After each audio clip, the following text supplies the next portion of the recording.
Bismillahirrahmanirrahim. Di sini saya akan mencoba menjelaskan tentang pengertian hadis maudhu. Menurut istilah, hadis maudhu adalah pernyataan yang dibuat oleh seseorang kemudian dinisbatkan kepada Rasulullah SAW secara palsu dan dusta, baik dengan sengaja atau tidak, dengan tujuan buruk atau baik sekalipun.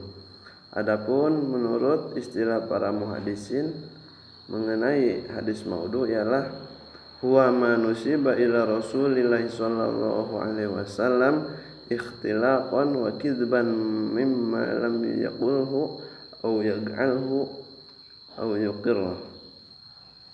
Sesuatu yang dinisbatkan kepada Rasulullah sallallahu alaihi wasallam secara mengada-ngada dan dusta, yang tidak beliau sabdakan, beliau kerjakan atau beliau takrirkan.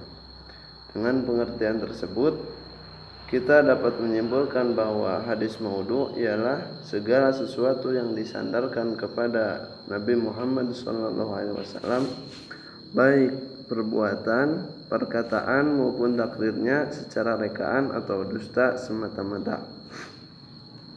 Dalam penggunaan masyarakat Islam, hadis maudhu disebut juga dengan hadis palsu. Selanjutnya ialah kriteria hadis maudhu.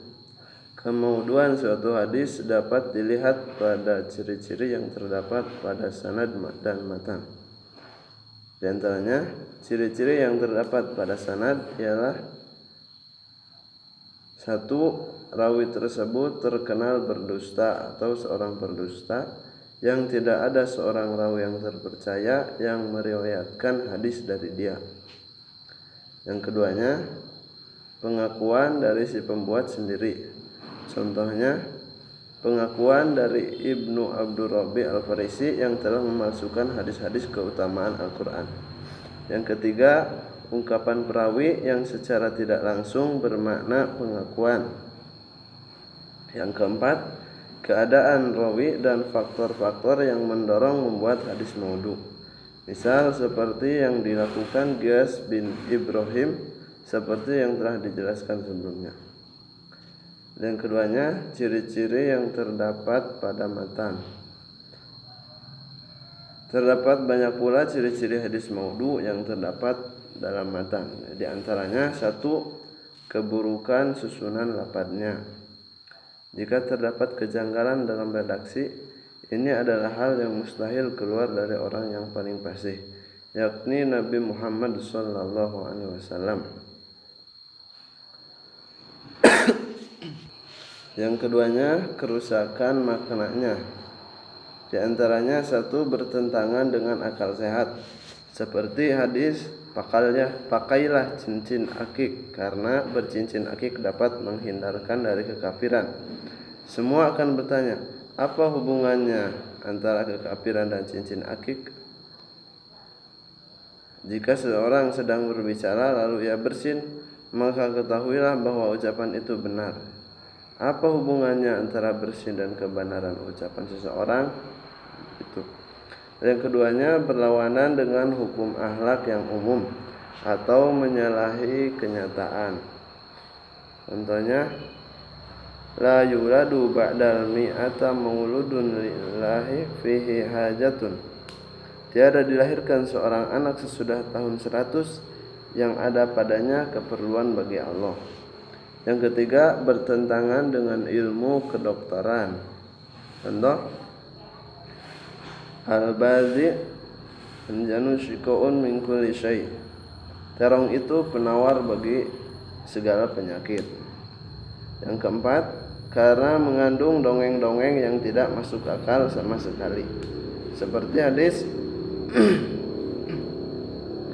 adikul abiyadu habibi wa habibu habibi, yang artinya ayam putih kekasihku dan kekasih dari kekasihku Jibril.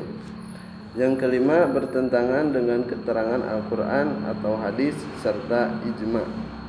Contoh hadis maudhu yang maknanya bertentangan dengan Al-Quran adalah hadis waladuz zina la yadkhulul jannata ila sab'ati abna'in. Anak zina itu tidak dapat masuk surga sampai 7 turunan. Makna hadis ini bertentangan dengan Al-Quran surat Al-An'am ayat 164, yaitu wala taziru wizratu wizra ukhra, yang artinya dan seorang yang berdosa tidak akan memikul dosa orang yang lain. Nah, dari ayat tersebut menjelaskan bahwa dosa seseorang tidak dapat dibebankan kepada orang lain. Seorang anak sekalipun tidak dapat dibebani dosa orang tuanya. Keenam, ialah menerangkan suatu pahala yang sangat besar terhadap perbuatan-perbuatan yang sangat kecil, atau siksa yang sangat besar terhadap sesuatu perbuatan yang kecil. Seperti hadis yang artinya barang siapa makan bawang pada malam Jumat, maka ia akan dilempar ke neraka hingga kedalaman 70 tahun perjalanan. Atau barang siapa puasa sunnah sehari, maka ia akan diberi pahala seperti melakukan 1000 kali haji, 1000 umrah, dan mendapat pahala Nabi Ayub. Mungkin cukup sekian, hanya itu yang dapat saya sampaikan.